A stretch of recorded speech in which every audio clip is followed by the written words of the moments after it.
Hello and welcome to the AppleInsider Podcast. I am your host, Wes Hilliard, and I'm joined once again by William Gallagher. This week, our sponsors are Insta360 and Square. If you subscribe to Apple Insider Plus, you're not going to be hearing about that. Today, we're going to be discussing, some Apple stuff. We'll talk a little bit more about Apple Insider Plus later, I think. But don't worry, we got some good topics picked out for this week. But first, we have so much to get into. It is Apple Christmas. All of the goodies have been delivered by Tim Cook to our doorsteps. And I think William got nothing, but that's only because he's had such a bad, mean year, writing so many mean things about Apple. How could you? Oh. No, but of course, William didn't order anything this year. But we're going to discuss some of these first impressions. We're going to talk about the devices, how they've been getting on, and how the world's reacting to them. So, William, how are things over there? Is the fear of missing out creeping in? It actually was, would you believe? Last weekend, I went to an Apple store, and on the way, I was pretty sure I was going to buy an iPhone Air, and then I didn't. Can we just stop there for a moment, make that ominous sounding like something? Actually, I set off alarms in the Apple store, would you believe? So there was drama and excitement, but that's not why I didn't buy anything. You're the one scratching all the iPhones in the Apple store. Okay, harsh. I was the one allegedly trying to steal 13-inch iPad Pro. All I did was push the button to launch Final Cut Pro, and alarms bellowed out everywhere. It was fascinating for a minute as security threw me to the floor. No, they didn't. They said, "Oh, not again, that model. We need to fix that." But anyway, trying to build some excitement then into fill my lonely days without the new devices. I do, though, have opinions about these devices. I got to use them enough to have questions, at least, for you. Whereas you've done nothing but play. Isn't it right? Just nice time playing. So, I, of course, as always, rushed into review mode. I'm going to be writing... as you listen, the iPhone 17 Pro Max review should be published. I also helped Mike with the iPhone Air review since he gets to do some hands-on, but he doesn't really get to take his out and about when he gets a hold of these devices. So I helped with the experience testing, battery and whatnot out in the real world because my fiance Natalie got the iPhone Air. So I was able to help on that end and photograph it as well. Did you know that it is impossible to capture the color in these devices? The iPhone Air specifically. It is a blue iPhone. I swear it is. In person, there is the lightest sky blue tint. And I know it's a lighting trick, and I've figured it out. It's most likely because the lighting in my office is generally very warm. The lights are warm. The walls are brown. So the light being diffused between my camera sensor and the phone itself is probably negating whatever blue there is in the phone and turning it white. So it'd be really hard to compensate for that, even with I have like stage lights in here to actually light products that I'm photographing. There was no compensating for it. So unless I just shot in a dark room or like went outside or something. So I kind of gave up, but the photos still came out pretty well. I'm happy with them. I wish they were more representative of the color, but Apple's own website uses renders, I think, instead of photos. So they also probably had this issue. It's interesting when they release these non-colored phones. I think they've got a tin of paint somewhere that's special and fights description for it. Wasn't there a rumour just before, or that there would be some sort of iridescent paint on it, that it would, pearlescent, that's the word, for it. Well, we didn't get that, but we got thwarted. That's the paint colour, I believe, in the Dulux catalogue. Yeah, it's interesting. I would love to see. I need to see some of these colors in person because I'm sure the black iPhone Air is probably actually something of a color because you can't really fake out the black color that much. It's just that blue really just does not come through in most lighting conditions. It's so close to white. But we've seen this in other iPhones. The deep blue iPhone Pro Max is clearly blue. Yeah. But it has the opposite issue, is the dimmer the light, the closer to black it gets.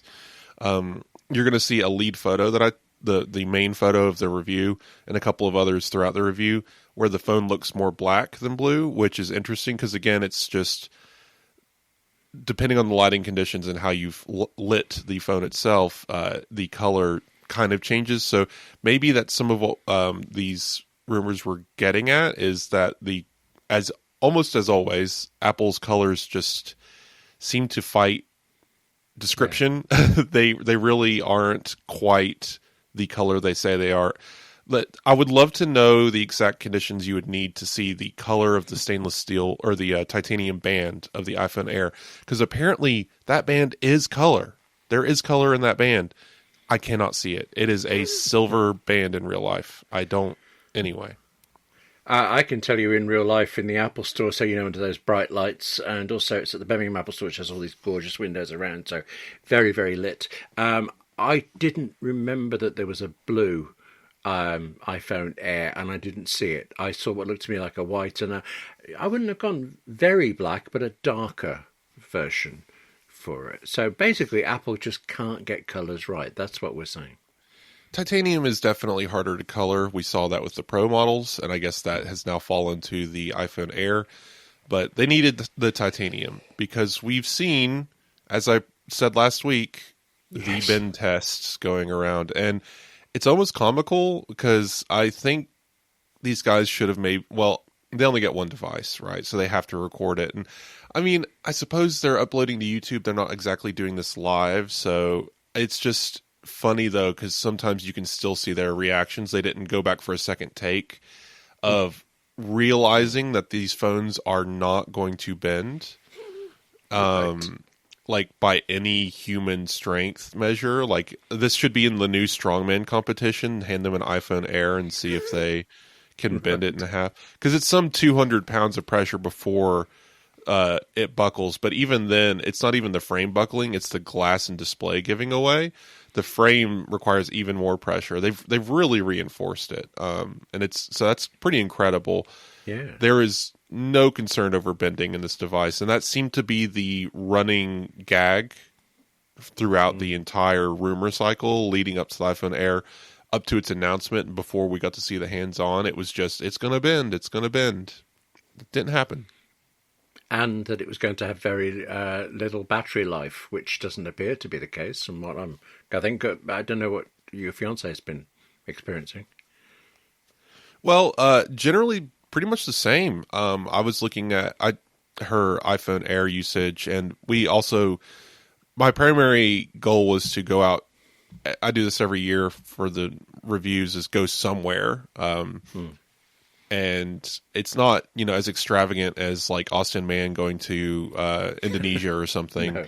But I managed to hit some local spots that are nice, and Asheville, North Carolina is only an hour and a half away from us. So we decided this year to go there, and it's got some beautiful locations.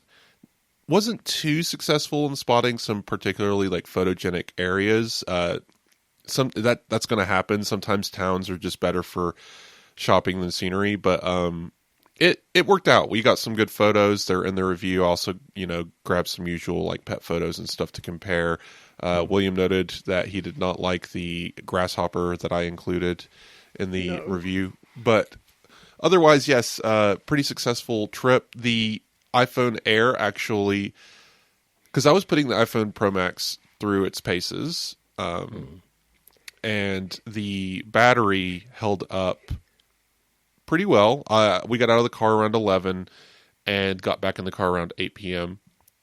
No chargers in between, and my battery basically was at 9% at that point. So that's on the second day, of course, of ownership, and that means that during all of this, while I was doing photos and playing games, I was playing Minecraft when we were idle sometimes, or syncing apps like Blue Sky, or getting on Slack, or chatting in iMessage, sharing pictures, or downloading pictures people are sending through cellular and all of that.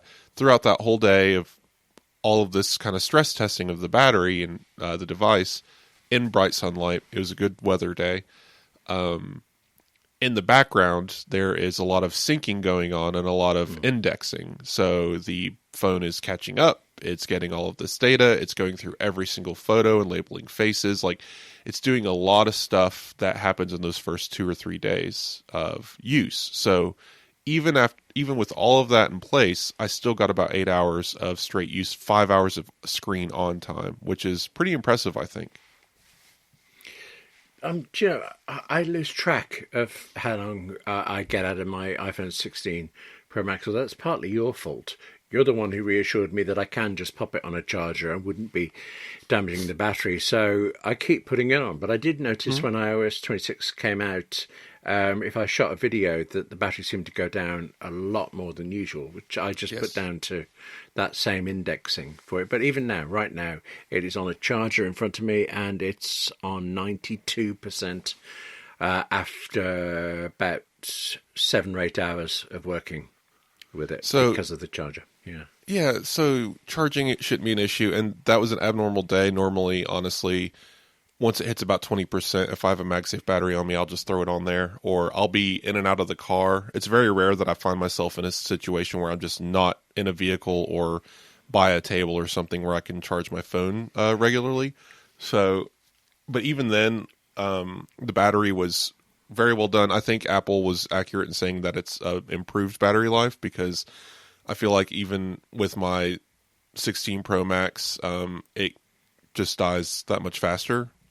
Even without all the indexing going on, it would have probably been at its last leg at the end of that day, even without the indexing. So it just shows that this one has a few more hours underneath its belt. I mean, well, I'll continue testing it as I live with the device, but I expect it'll easily make it 8-12 hours in a heavy use day. I'm sure I'll find out a little bit more about that once my wedding comes around. That'll be a day I'm not going to really be near any chargers. So, but as far as the iPhone Air goes, Natalie's experience, she, obviously not being in this profession, wasn't using the device the way I was while we were out and about.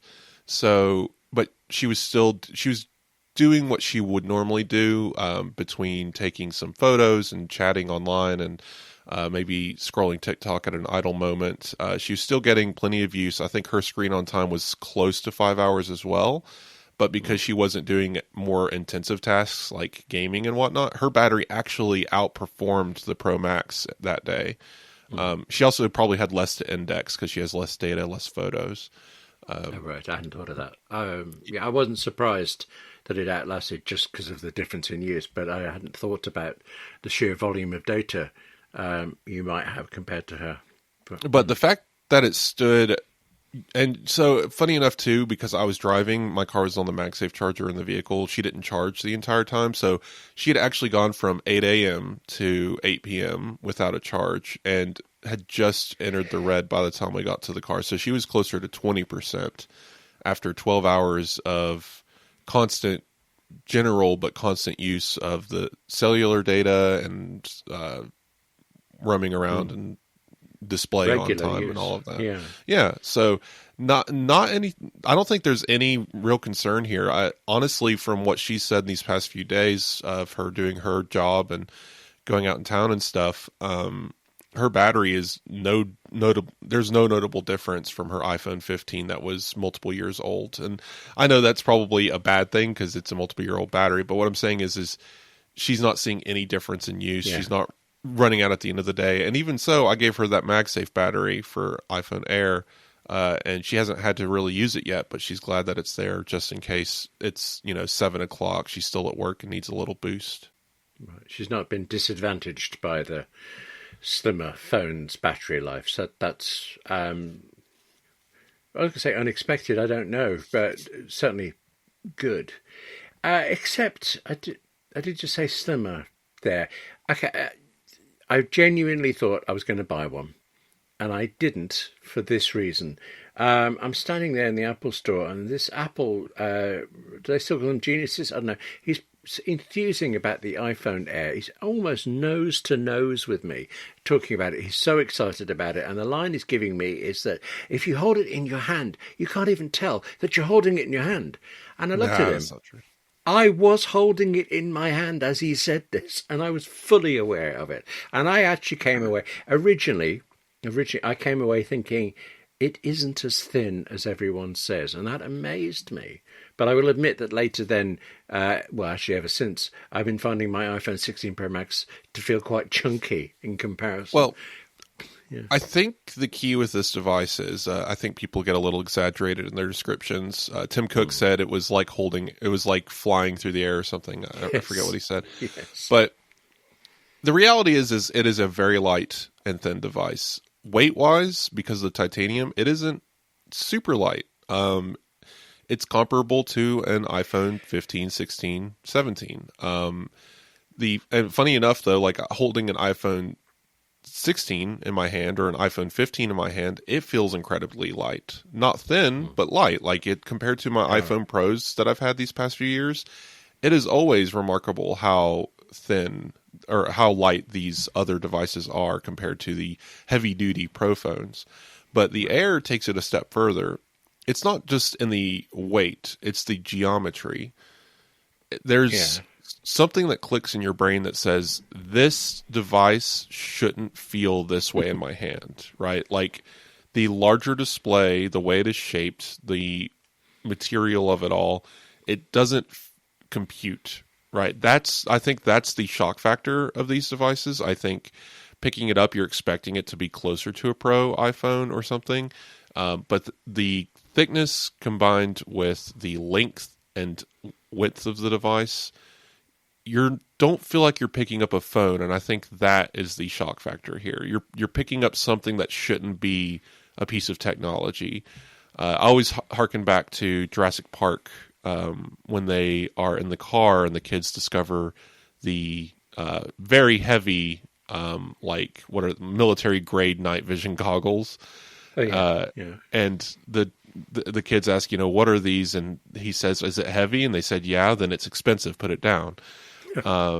Right. Which is very much a very 90s thing to say. Yeah. But it does feel that way sometimes, like that weight can add some premium feeling to it.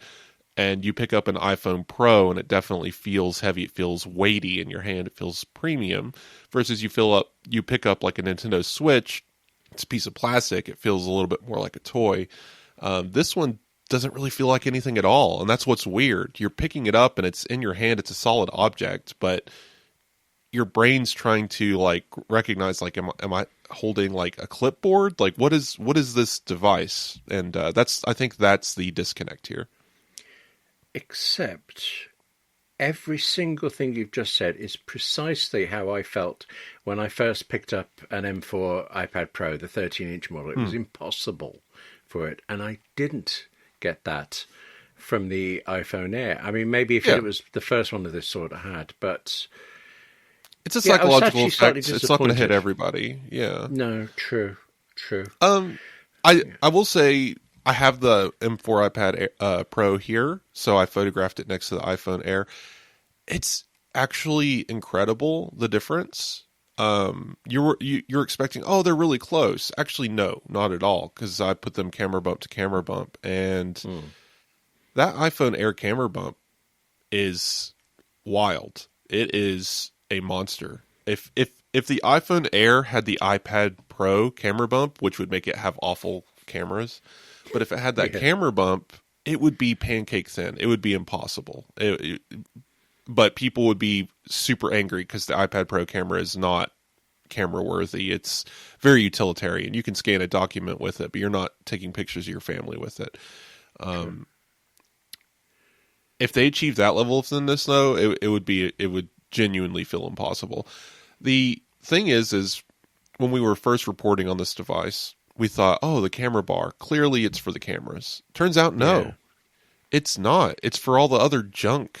It's for the motherboard with the chipset, and then the battery goes in the rest of the phone, because the phone needs a display, so the display needs a back, and then the battery's wedged between those. That's pretty much the entire device at this point, is the battery. So the cameras go on top of all of that junk, and they stick out far because of it. It's very clever to the extent it's one of those typical Apple things of you wonder why it wasn't done before. It now seems so obviously the right thing to do.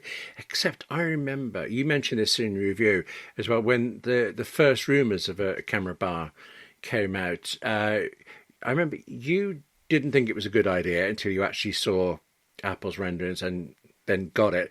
I thought it would be an end to this nonsense where you can't put an iPhone down flat on the table Nope. because of the lenses it'll bounce. There is a bar right across the back. Why could it not be that is the depth of the cameras so you can just put it down flat? But it isn't. The plateau, as they call it, extrudes a certain part, and then the lenses go further. It's just You've got it down. You've got it, William. You figured it out. We need to double the thickness of the plateau, leaving the rest of the phone thin, and then just have this giant like binocular sticking out of the back of the iPhone so Right. that it encases the lenses as well. That's what you want. I feel you're being slightly mocking there, but I would prefer that to it rocking away on the table. So I did warn you. I know it's only me. Yeah. Yeah. Back when we were discussing these rumors, you and I think Mike too, I had a few people say, oh, well, we should discuss this from the point of view of there's no more, you can lay it on a table and it's actually flat. Nope, not the case. Any iPhone you get with that plateau still rocks on a table because the cameras stick out further than the bar. It rocks a little less because you're impacting the other side of the camera bar instead of going all the way down to the corner, but it still rocks. Now, there is a difference, though, and that's cases. Almost any case you buy is going to have a lip that protrudes as far, if not a micron further, than the camera bump, so that the long flat edge that goes around the camera bar is actually completely symmetrical going around the device. And when you lay your phone down, it's a perfect little plateau for it to rest on. I know this because I have the Nomad leather back. I've been using it since day one. It's fine. I have one issue with it. It's a design flaw I don't think they're going to be able to account for. I would have solved this by having some sort of, not adhesive, but what's the word? Slip-resistant material, like a grippy material. Yeah. They have the leather back that goes up the back of the phone where you grip it. And then around the camera bar, just like always, in the camera bumps before, there's a piece of plastic material that basically just covers the camera bump. But this time, it has to go all the way around the bar.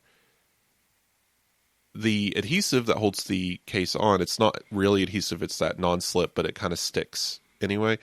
It's not glue, but you know what I mean. It's kind of like that stuff you put on the dash of your car to like grab onto things. Anyway, I've seen people do that. They're kind of an odd thing, aren't they? Okay. So this sticks to the back of your phone, but there's none on the camera bar portion. So it's kind of ever so slightly, just enough that if I take my finger and push on the camera bar, it wobbles a little bit because it's not flush with the phone. There's a little air gap there, and there's no way to really account for that unless I don't know, if I took it off and like bent it the other direction to try and force it to go the other way, which would probably just break it. But yeah, there's no real adhesion there, and that's annoying. But that plastic portion is perfectly symmetrical all the way around, and when I put my phone down, it is not wobbling. It is perfectly flat, angled up ever so slightly from the table, and that's fine. But when I take that off and I put the phone down, it rests on one of the camera lenses, which doesn't seem ideal. No. That's a good point. That is actually a reasonable use for a case, and I don't tend to like cases, but I think actually this year cases have proven their worth because you can get a case and totally cover up the orange colour of the iPhone 17 Pro Max, can't you? That's a definitely good idea. Yeah. If I was designing this case for Nomad, and I'm not a designer, so it'd probably be bad, I would have done the same thing, except I don't know. I understand the point of this plastic bar that goes around because it's it's doing what it's doing. It's keeping the cameras from resting on the table. But also, I'm mildly interested in what it would look and feel like to have the leather thing just be a flush thing all the way around. And maybe what I want is a sticker from D-Brand. But even then, a sticker would be too thin because then I would just have the entirety of the camera bar. I want it to be the thickness of the camera bar and have a leather plate that makes the entire back of the phone flush, except for the camera bumps. Which, yeah, it basically almost brings back the previous iPhone design, except there would be no bump or bar or plateau. I don't know. I just find it interesting. I really like this leather thing. It comes off very easily for my photography and stuff, taking pictures of the phone. I have used it without a case because I needed to test that, and I haven't run into any scratching issues. This episode is brought to you by Insta360. Their brand new, tiny, lightweight pocket camera Go Ultra aims to just change the game for creators on the go. Picture an Oreo and you got the size about right, but try picturing how it only weighs 53 grams, 1.9 ounces. This is so small, it slips in your pocket, and yet it can shoot super smooth 4K video at 60 frames per second. It comes with a built-in magnetic mounting system, meaning you can instantly clip the camera to something and go get effortless perspective shots, even if you're, say, running or you're cycling, or snap the Go Ultra onto, say, a metal street sign or a bike frame, maybe, and then film yourself. Go Ultra has an upgraded sensor that means it delivers great shots day and night. It comes as one standalone camera, but then also with an action pod that's barely any bigger, but extends the shooting time. With the standalone camera on its own, you get 70 minutes of 4K filming, and with the action pod, that goes up to 200 minutes. Plus, it's fast charging, so you can go from 0 to 80% in 12 minutes. Plug in, grab a coffee, then get back into action. That action pod also lets you remotely control the standalone camera for even more inventive shots. And if you really did magnetically attach it to a bike and then found out it's someone else's bike and they've just ridden off with your camera, well, you can use Apple's Find My to track it back down. Insta360 is offering AppleInsider listeners a free sticky tab, a way to help you mount the camera to clothing or everywhere from down your jacket or onto a backpack. To get one with your Insta360 Go Ultra purchase, go to store.insta360.com and use the promo code AppleInsider, although note this is only available for the first 30 purchases. For more details, check out the link in the description, and thanks to Insta360 for supporting the Apple Insider podcast. But we need to talk about scratches. We do. I wanted to resist this, but I'm not going to. Scratchgate.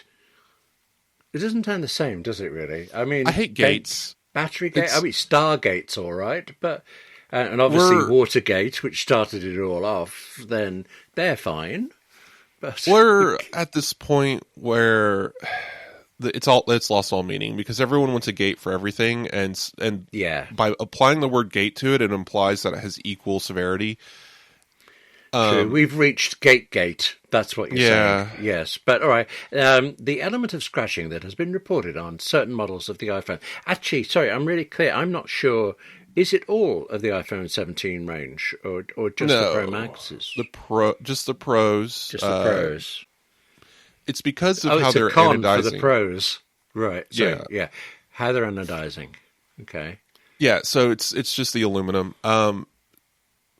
Which makes sense. You have a larger surface area. So specifically, the areas that are not chamfered are scratching, that are rounded and not chamfered. Because Apple kind of went with this, well, when they made the unibody, they went with this more bubbly design. The whole thing is just a flowing piece of metal. There's no edge. It's just all rounded edges. But everywhere there's a rounded edge, I'm assuming has some softness with its anodization material that is not accounted for, right, with the coating. The flat surfaces, which there are very few actually, the only real flat surface on this phone that is aluminum that is visible is the camera bar, because everything else is a lining around the ceramic shield, right? So there's actually not a lot of scratchable surface as far as the aluminum goes, but the problem is people noticed in the Apple Store that across the base of the camera bar, not the lip, not the back plate, but the lip that's going up to the camera bar, had little nicks in it. And they also noticed, like, around the very edge of the phone, that they're could easily be seeing some nicks. Now, there's a couple of issues with this. A lot of people are viewing these in Apple stores. I haven't seen a lot of reports of individual users running into scratches, but I don't know how many people are buying an iPhone 17 Pro Max and throwing it in their purse with a bag full of keys, but I'm sure they exist. Yeah, there's these little nicks and scrubs and scratches, and Apple, people notice too that if you place it on a MagSafe charger, it leaves a notable mark, not mark, but residue of where the MagSafe charger was. You can wipe it away, but it is interesting that ceramic shield and how it's been painted basically takes on that ring shape immediately, or and you can wipe it away with your shirt like it was never there. But yeah, these materials are very different, it seems, than what we've seen before. I think Apple's trying a new process, but it is susceptible to some scratching, it seems. I haven't encountered it. I'm sure I will. All my edges are unprotected. I have that leather back, and I'm not really babying my phone in any way. I'm just using it. I put it in the charger in my car and stuff like that, and it rests against some edges in the car when it's in that charger. I'm not seeing any scratches or anything. And Apple came out with a statement, which sounds very Apple-like, so take it with a grain of salt, of there's not actually a scratching problem. The scratches you saw in store were from old, overused MagSafe chargers. And a lot of those could be rubbed off. The scratches you saw around certain areas are minimal and rare, or whatever. That doesn't sound very well, no, actually, maybe. I'm suspicious of it, but I got to say, I didn't see any scratches when I was going through the Apple Store for an hour or whatever it was. Except I did notice one thing that surprised me in the Apple Store. After I used all the phones, because I'm looking to buy an iPad, I went to look at the iPads, and that's when I set off the alarms for it. Maybe because the alarm took out that iPad, I went to another one, and I was trying the Air. I must have tried 5 iPads of different sizes and things, and 3 of the 5 had not been updated to iOS 26 5 or 6 days later. And that's the kind of level of detail you expect the Apple Store to get right. So that and schlepping around with ancient, worn-out MagSafe things, standards are slipping in the Apple Store. That's what I'm learning from this. I think there's a middle ground here. Cynics are always going to say, "Well, Apple, you just suck and you made a bad phone." I'll say this: I am not really much of a person who cares about scratches. Clearly, I don't use screen protectors. I use a leather back. If you look at my iPhone 16 right now, the edges have some pretty good gouges in them. There's some parts in the back that are scratched up pretty good just from general use. I don't mind. I like a little bit of the battle scars, like they kind of age the phone in an interesting way. To be clear, the scratches we're seeing are scuffs. I wouldn't even call them scratches in a lot of these remarks. It's not like chunks of the paint are coming off. So it'll be interesting to see how these wear and tear over time, but I'm personally not concerned. My camera bar is still pristine. If anything, I've noticed that it's easier to keep clean versus the camera bump, because I don't know what it was about the camera bump on these phones. Everyone listening should know what I'm talking about, but they collect gunk and fuzz, in your pockets. Okay. Just so easily. Like you pull it out of your pocket a few times and you're automatically beset with all of this stuff. Not the cameras stay pretty clean, but the metal portions around the camera, the glass plate on the camera bump on older phones, for whatever reason, that glass plate would just suction all of the material to it, and you'd have to wet it with a little bit of spray or put it under a faucet gingerly and trying to get the stuff off of it, because the reason why I know this is because I have to photograph these things from time to time, and stuff is very gross when you're taking a close-up shot of an iPhone, and you can't really remove a lot of it in post. And I swear it's not my pockets that are the issue. I'm pretty sure this is a universal problem. But then I think because the plate here is aluminum, I'm not running into that. Which is interesting. Maybe I just haven't had it long enough, but generally I've noticed before I would go through the review weekend with the phone and then go to photo time, and I would have to really clean that area. And this time, nope, not really an issue. Not I so just much. kind of dusted off make sure there was no fingerprints, and it was good to go. Like, even looking at it now, it is still very pristine, and that's nice. I like that it's a little cleaner, but no scratches either. I know I've been using this leather back, but that area is exposed.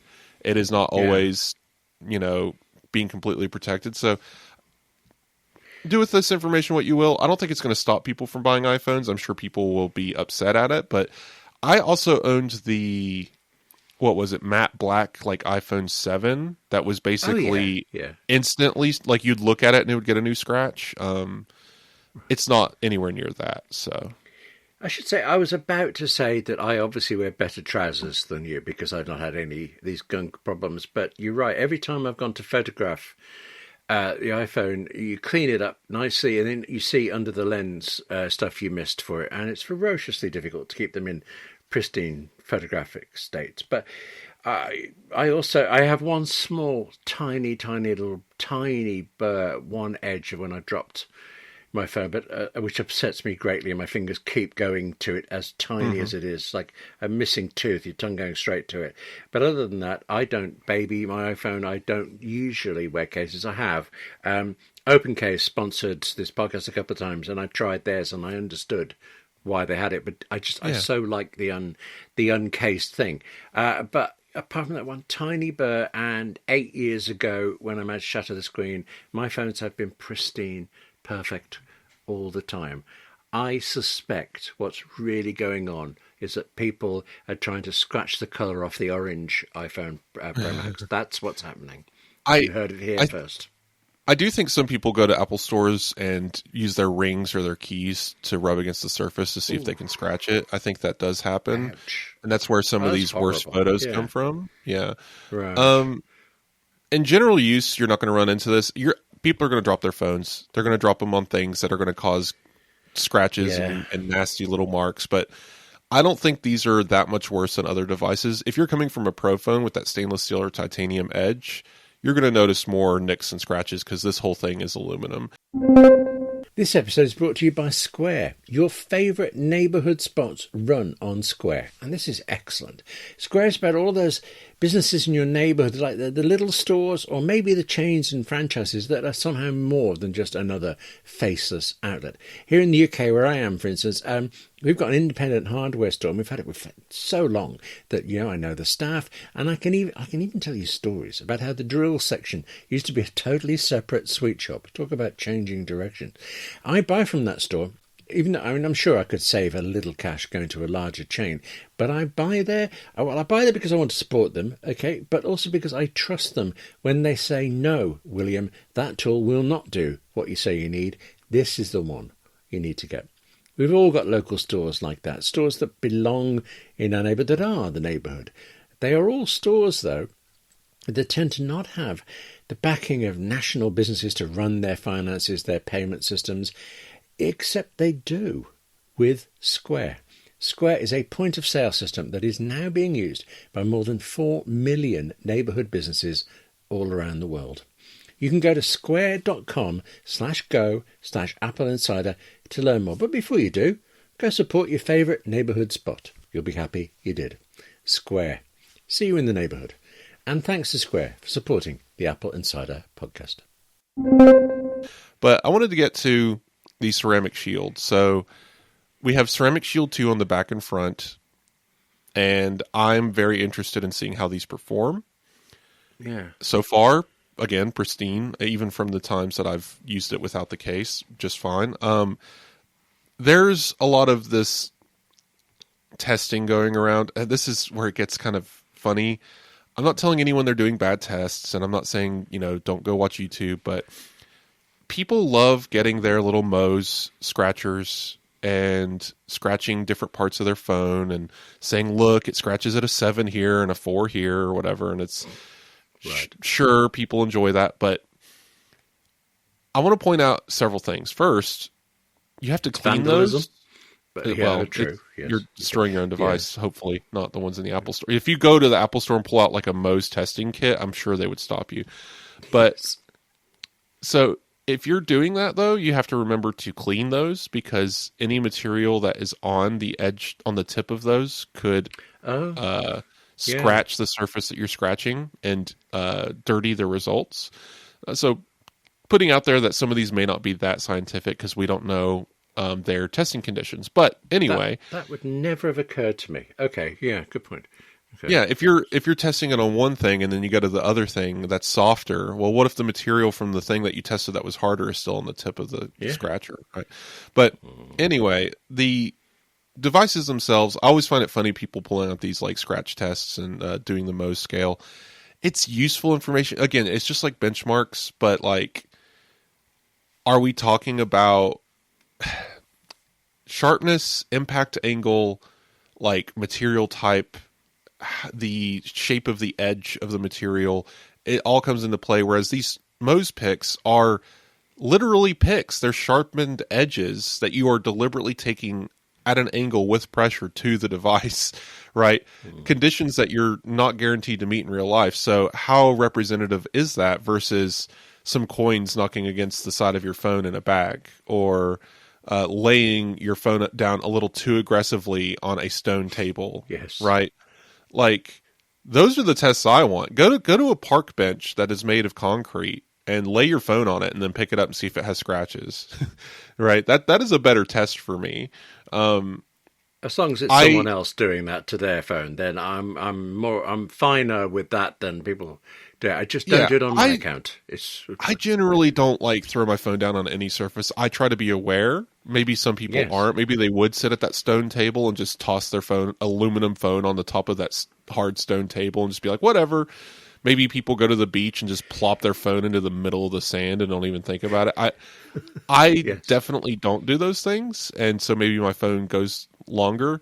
But I'm willing to give Apple some grace here and say I am sure the ceramic shield is better than it was before. I'm sure it's going to be more resistant to scratches. I'm not going to test this. Give me some few months. Let me get some scratches on there, and the minute I get my first scratch that my thumb finds every time I try to scroll something, I will let you guys know. But so far, it's pristine. The minute, if it happened to me, I would weep before I told anybody else that. But there you go. I don't know why I'm not sure about this suddenly. Sorry, because I know we've talked about this. Ceramic Shield 2, the sequel, front and back, but not on the sides, right? Well, Ceramic Shield's the glass portion, and then you have aluminum everywhere else. Yeah. Okay, so because Apple is doing their best not to call this glass anymore. I think they've gotten to the point where maybe internally they're not considering it Gorilla Glass because they're replacing. They're basically, they probably start with some sort of glass material, but they're doping it with so much other material that by the end result you're probably more ceramic than glass at this point. So Apple isn't even calling it glass. I'm sure it's a marketing thing, but there might be some truth to it. It's just I seem to have recently been reading lots of old patents describing potential future iPhones that are all glass all the way around, and AppleInsider has features over this over the years, and sometimes there are nice renders showing it, and they look good. And I'm suddenly wondering, would that be a better protection than what we've got now, or worse? And it would shatter. So I think also glass is heavy, and people forget that, especially doped glass with all of these metal impurities. Like, that would be a pretty heavy device. I don't think we're getting any useful things. And glass is also, maybe I'm getting this wrong. I'm pretty sure glass is an insulator. So it's not very thermally conductive. So if the entire phone was glass, the heat wouldn't have anywhere to escape to. Not easily anyway.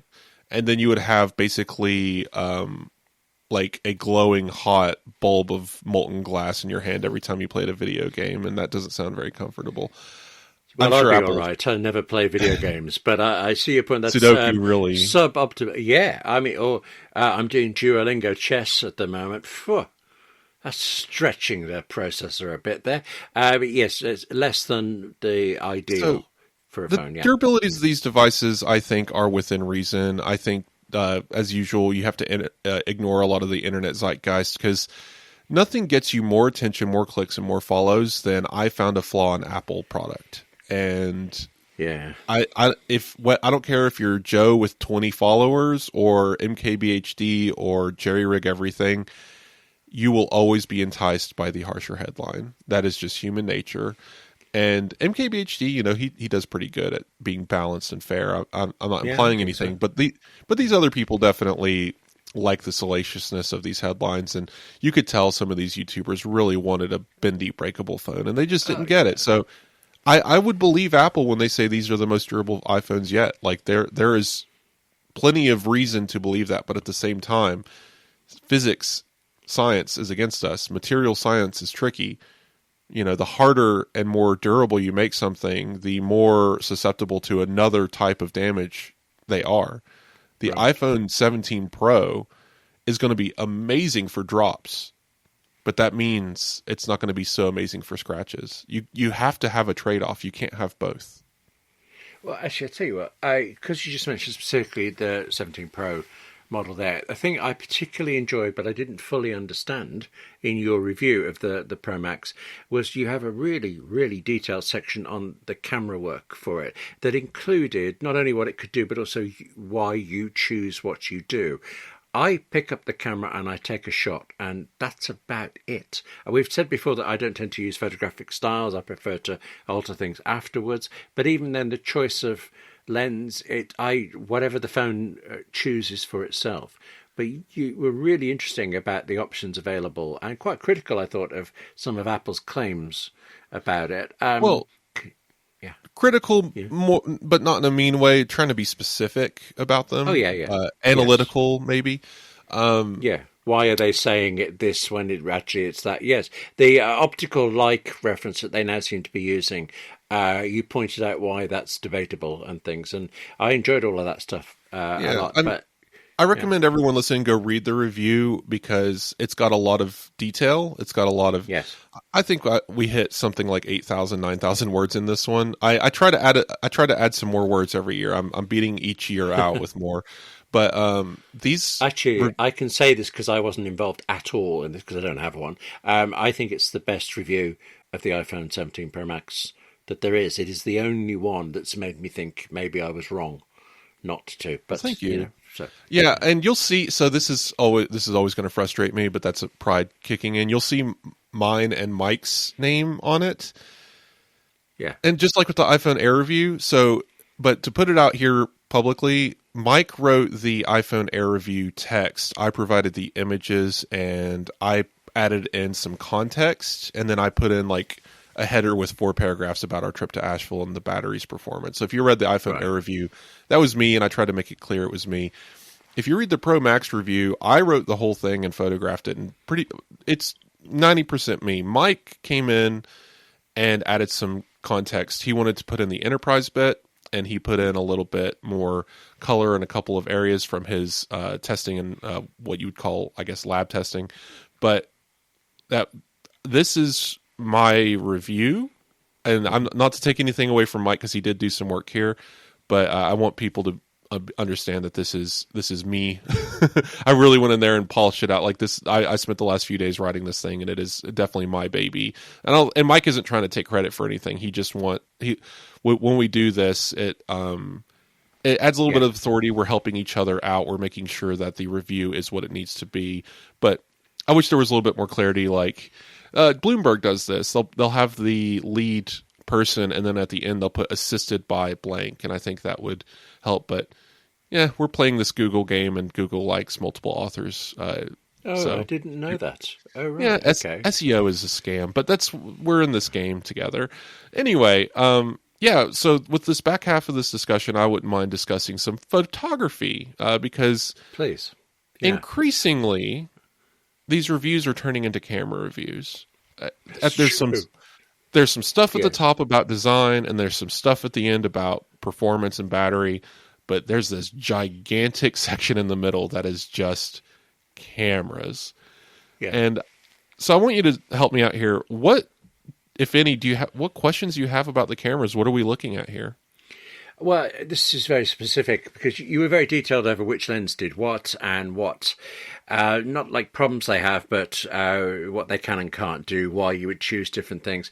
But it's a point where you were talking about how you tend to shoot in a particular focal length, I think it was, in a particular lens. And I realise I don't even understand how you choose that. I mean, I know this is my ignorance, but I shoot much more video than I do photography.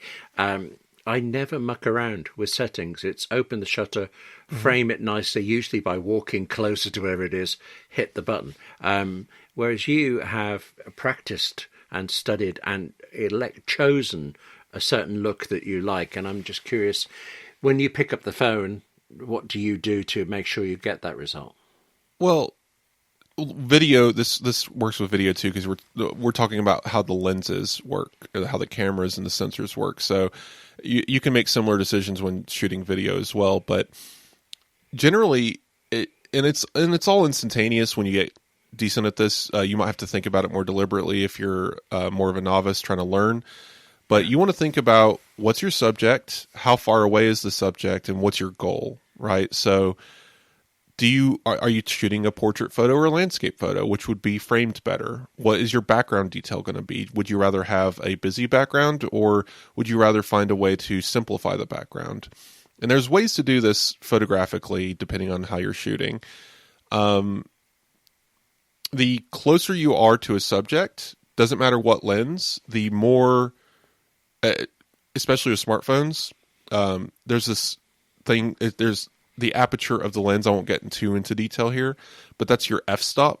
If you ever look at the specs of an iPhone, it's like f2.2 or f1.4. It's a ridiculously low f-stop. Generally, professional grade lenses start at, if you want to be a moderate spender, f4 is your average, and it'll open up to like f16, which is really wide open and really weird, and you're not really going to use that because it's very dark. You'd need a very bright room to have your aperture open that far. It's an inverse relationship, by the way. I know it's confusing. If you buy a f2.8 lens or an f2.4 lens, you're getting much more expensive, much faster, because those are very delicate, very good at light gathering. That lower number usually means it's able to gather more light. You're also able to that lower number also usually means more of the background bokeh effect. That's the effect where the background blurs, and different lenses provide different bokeh, like the shape of the light. If you have a point of light in the background, the shape that light takes changes based on the lens that you're using. It can be hexagonal, it can be star-shaped, it can be octagonal, it can be square or circle or whatever, right? Like, and photographers very carefully choose their gear based on the effect they want to have and the style and shooting that they're taking. iPhone, you have an iPhone, right? So, and it's trying to do a lot of digital stuff, like portrait mode. But what I'm talking about here isn't portrait mode. It's more specific to the physics of photography, thanks to the fact that we are getting longer and longer focal lengths and these very low apertures, which is just natural. A camera this small has to have that low of an aperture number, right? Which means the camera is wide open. It's taking in a lot of the scene, basically. The closer you get to a subject, the more that bokeh appears, the better detail you get. But you have to contend with something, and that is minimum focus distance. So in this review, I discovered a few things, and I dug into some details about some stuff I haven't really talked about before in camera reviews. I figured it was pertinent here. The minimum focus distance of each lens, when you want to use them, and what happens when you're within the minimum focus distance of that lens when you try to take a photo. Because all of those are critical when making decisions. Okay. You realize I'm actually making notes at this point, but okay. I'm also looking at my own iPhone and seeing what difference I can sitting at my desk. But okay. The iPhone 17 Pro Max and the iPhone 17 Pro Max has a 24 millimeter main camera. The iPhone Air and the iPhone Standard have a 26 millimeter camera. This is important because the difference is actually noticeable as far as minimum focus distance goes. You can get closer to your subject with the iPhone Air before losing focus. iPhone Air doesn't have a fallback option. The standard iPhone does. When you're within the minimum focus distance, it switches to the ultra-wide camera and crops it to make it look like the main camera. So, and that switches on what is called macro mode, but it's not technically macro at that point. Macro is only actually applicable to when you're within a few centimeters of a subject. Like with your horrible close-up shot of the grasshopper. Yeah, the grasshopper, the flower I included. Yeah, I was all right with the flower, funnily enough. You could have warned me about the grasshopper. But okay. Put a warning at the top. There is a bug in this review. Okay, yes. Not the usual bug we write about, but okay. So minimum focus distances, I bring them up because people have noticed, especially with the Pro phones, I think since the 15, you can't get very close to your subject. As close as you would think. It's about 6 inches. And that sounds like that's close enough. You don't need to be touching the subject with your phone. But when you're taking certain photos, you don't realize how often you are within that 6-inch range. Pet photos, food at your table, right? You're within 6 inches of your plate, usually. So it can become very difficult to ensure you're actually using the main lens in that situation, because it's the second on any phone other than the iPhone Air you get within 6 inches, it switches to the ultra-wide lens. And you know this because it tells you usually, if you have this feature turned on, a little flower appears in the bottom corner, which you can toggle off if you need to. And then you take the photo and you go to the photo information block and it says ultra-wide camera, 12 megapixels. And you're like, wait a minute. I want to use my main camera at 24 megapixels. What is going on here? And you're getting a lower resolution, less detailed, less light gathered, less dynamic range photo than when you shoot in that mode that you switch to because you're too close to your subject. And so you have to consider when you pick up your phone, is this going to be an ultra wide shot? And you're not picking 0.5x. Let me be clear. The phone is switching for you. This is a different mode. Because if you shoot in 0.5x, you will get the full 48 or 24 megapixel photo, but you're going to get that fringing, the edges basically widen out and distort because it's an ultra-wide camera. It can be good for amazing effects. I included a ultra-wide shot of a building in the review, which explains this effect when you want to use it. It is great for environments. It is great for some things. You can really make a pet look funny by elongating their nose using this feature. The kids have learned that this lens exists, and they call it a 0.5. They'll say, take a 0.5 of me. And what they do is they hold the phone above their forehead looking down at their feet, and they get a very elongated, funny-looking photo of their face and their very distorted facial features. Right. And so that is all great. It's a good use of the 0.5 camera, the 13 millimeter camera. But when you're shooting in 1x, you expect the main camera to be in use. You expect a 24 megapixel photo.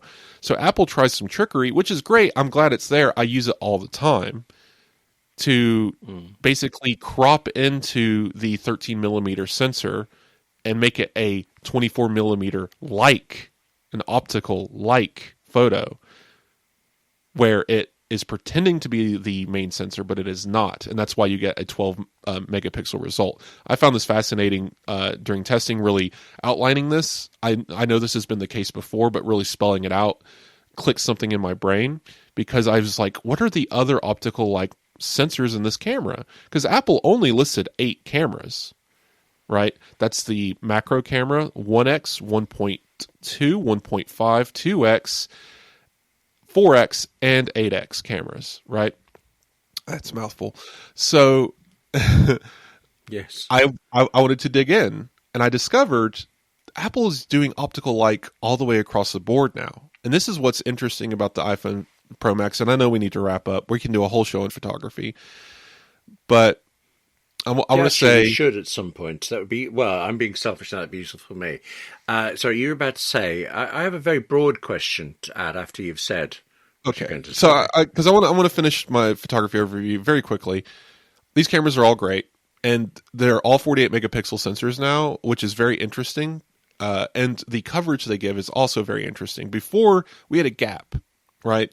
You would shoot at 1x, then 2x, and then go all the way to 5x, and the area in between was mostly hot garbage. Now, Right. you can shoot at macro, very close up to the subject, 13 millimeters, 0.5. That's your 24 megapixel or 48 megapixel ultra wide view. Then you can have the closer focusing distance, 24 megapixel like optical lens that is using the ultra wide camera at 12 megapixels.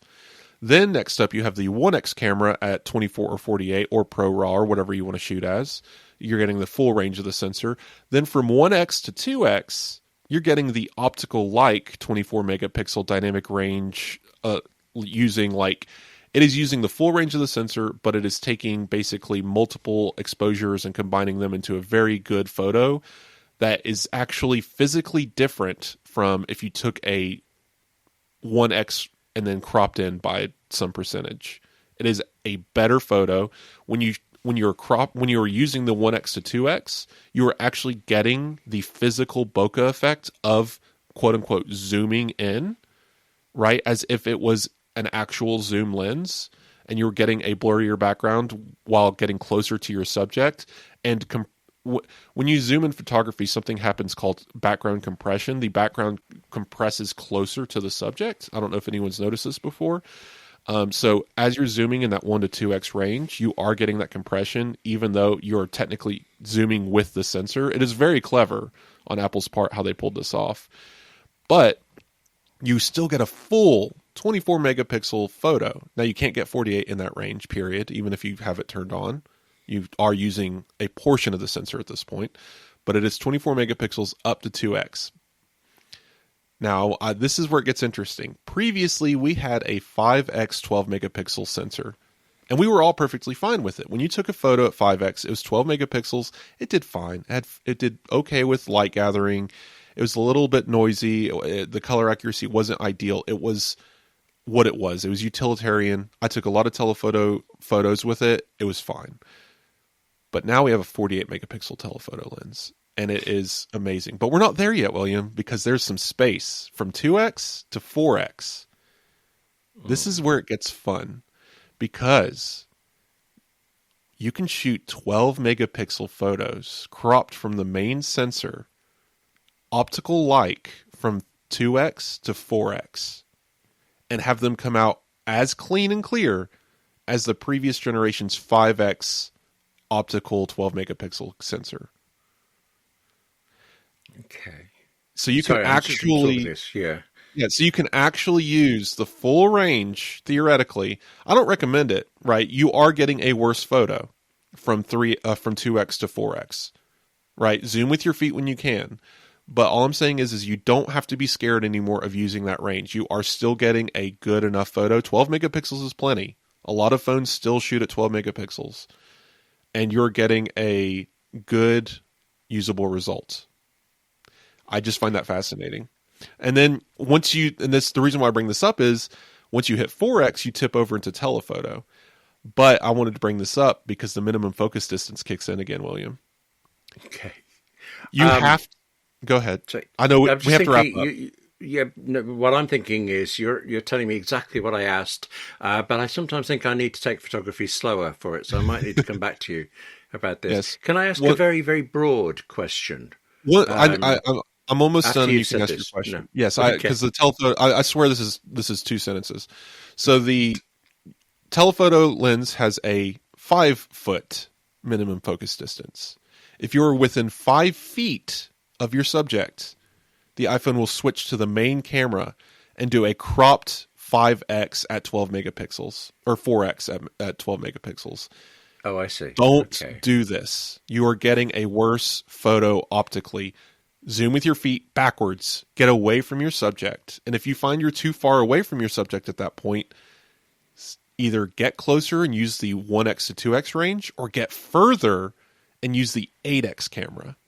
So to finish up, you're covered all the way up to 4x, and then you're optically at 4x. And it is an amazing 100 millimeter camera, excellent for portraiture. I've captured pets with it. I love it. I'm going to be using this all the time.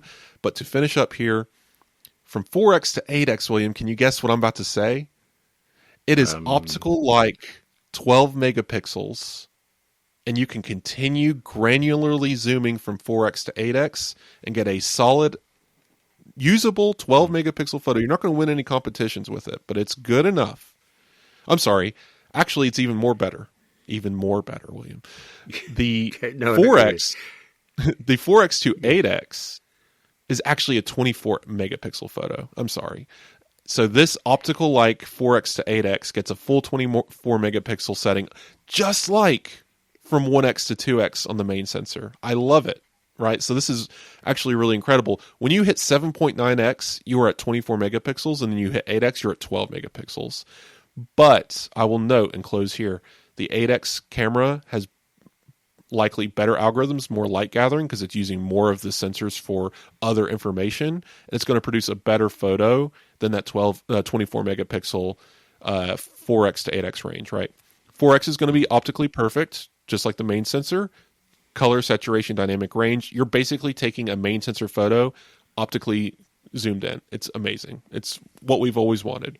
8x cropped in sensor, but the algorithms make it look great. And then from there on, it's 12 megapixels from 8x to 40x. And you can crop all the way into 40x, no AI in sight.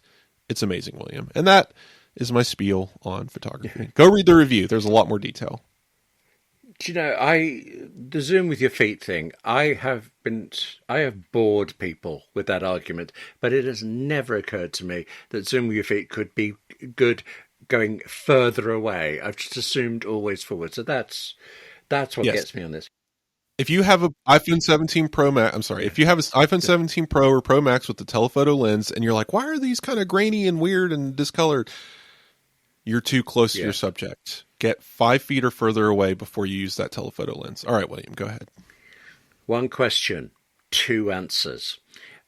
For someone who uses photography as much as you do, or for someone like me who does but not very often, is the camera in the iPhone 17 Pro Max worth upgrading to? It depends. So this is where it's funny. The main camera and ultra-wide camera are pretty much identical.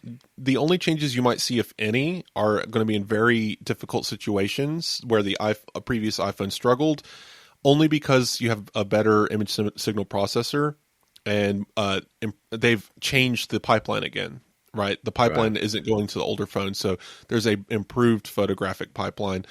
But if you don't take a lot of telephoto photos, you're probably not going to see a dramatic difference. I wouldn't upgrade.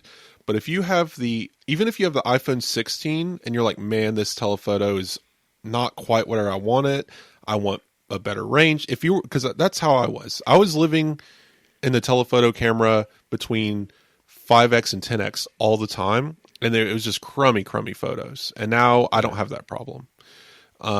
So that's my recommendation. If you're on a 15 or earlier, it's definitely worth a consideration, but this is basically the same main camera that we've had since the 48 megapixel camera was introduced on the iPhone 14.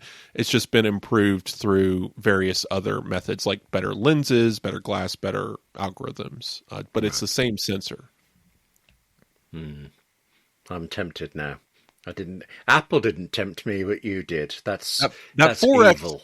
Right, that 4x 100 millimeter at 48 megapixels is a actual game changer for photographers. It is truly excellent. And I had the telephoto lens before at 5x, and I would switch to it to get closer to a subject, and it was fine.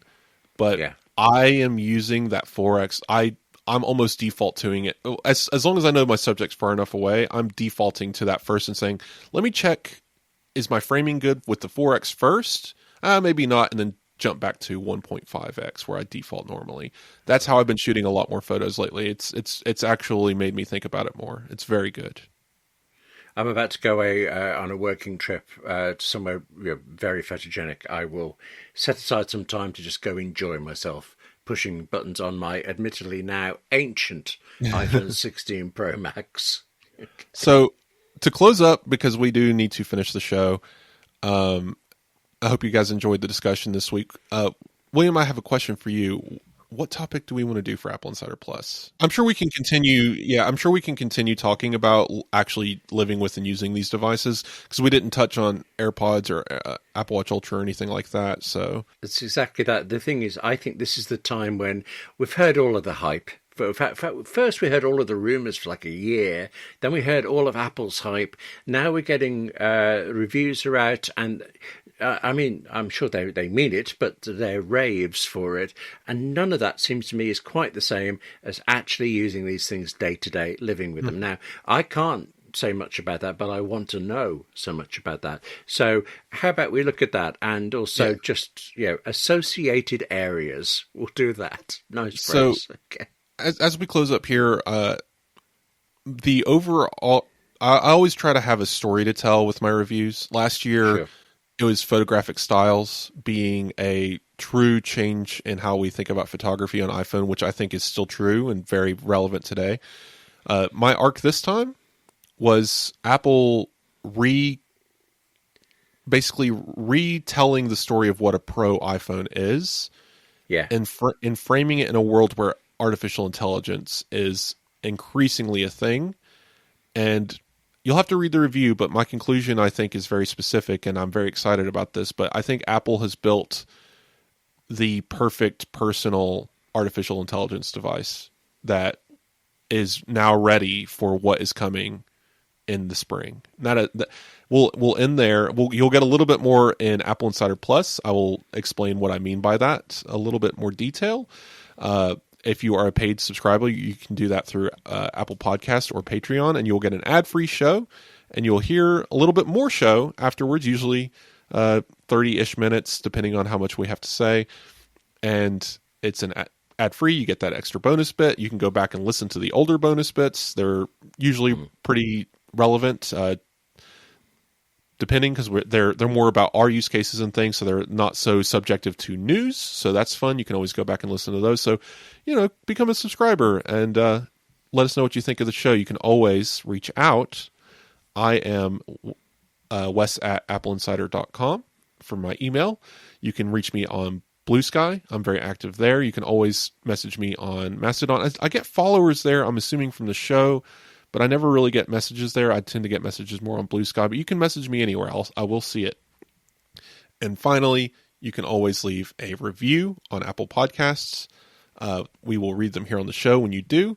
I found one that I think we might have missed from 2 weeks ago. Maybe I did say it, but John Christopher said that they love the Apple-centric discussions. Now that I read it, I think I did actually read it, but pointing that one out again, good 5-star review. Excellent. And then one day ago, from Tom Ruffley, that's a great name, one of the best Apple-centric podcasts, 5 stars. They listen every week, strong discussions and outstanding perspectives. If you want to have an all-encompassing listen for Apple, this is the one to subscribe to. So thank you for that very kind review. Excellent. Although Tom Ruffley, Tom, if you are not a writer, you should be. That's the name that belongs on the spine of a book, isn't it? Yeah, like that. So you can also reach out to William, of course. He is available on the internet in places. William, where can people get a hold of you or see you elsewhere? Well, actually, right now, YouTube and my 58 Keys thing seems to be where I'm doing most. Like earlier today, I was gassing away like mad with so many people. It was brilliant. I like Blue Sky, but every time I go there, I'm flooded with people have joined me that, shall we say, some of them seem a little bit suspicious, and I have just an inbox full of things that the next day you go to look, the user has been removed, kind of thing. Oh, no. So I'm just not engaging as much there.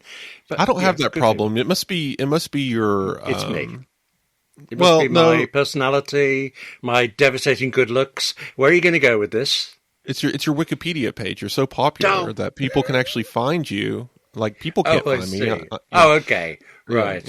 Yeah. You're so famous, William. Yes. Yeah. Incredible. World renowned. But yes, 58 Keys, excellent show on YouTube William does, and on the regular about writing and using Apple products to do so. Of course, I think you do have a Blue Sky, you have an inbox there, but if you can not look like a bot, he might respond to you. But of course, William... Oh, I follow loads of people back, actually. But yes, I'm sorry, you were just saying my proper email address, william@appleinsider.com. Yes, you're right. That one always gets to me, and I like that one a lot. Yeah. Yes, I've had some good emails this week. I had someone asking about a studio display, when to expect one. I said, just, if you can wait, don't wait any longer than maybe the end of the year, at most 6 months. But if you really need a monitor, there's some good OLED ones out there that are Retina quality these days. Maybe look at those instead. But once again, thanks for listening to the show. And thank you to our sponsors, Insta360 and Square. And thank you, everyone, once again for listening. And we will talk to you next week.